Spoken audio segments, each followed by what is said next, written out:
આપ જોઈ રહ્યા છો ઈટીવી ભારત। નજર કરીએ આજના મહત્વના સમાચાર પર।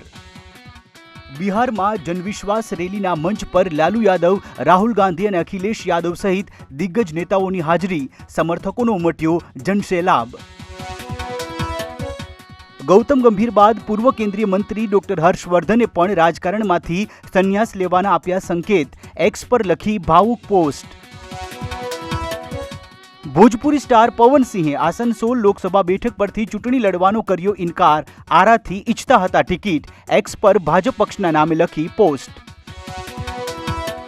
લોકસભા ચૂંટણીને લઈને ભાજપની પ્રથમ યાદી જાહેર થતાની સાથે જ અમેરિકામાં ઓવરસીઝ ફ્રેન્ડ્સ ઓફ બીજેપીએ શરૂ કર્યું અભિયાન।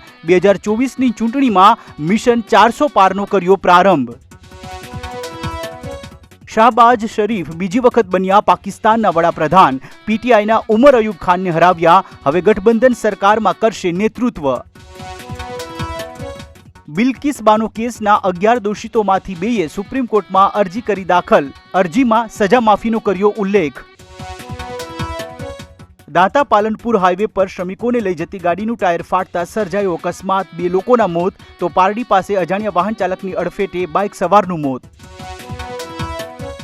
અનંત રાધિકાની ભવ્યથી ભવ્ય પ્રી વેડિંગ સેરેમની, પુત્ર અનંત પર વહાલ વરસાવતા મુકેશ અંબાણીની તસવીરોએ જીત્યું લોકોનું દિલ।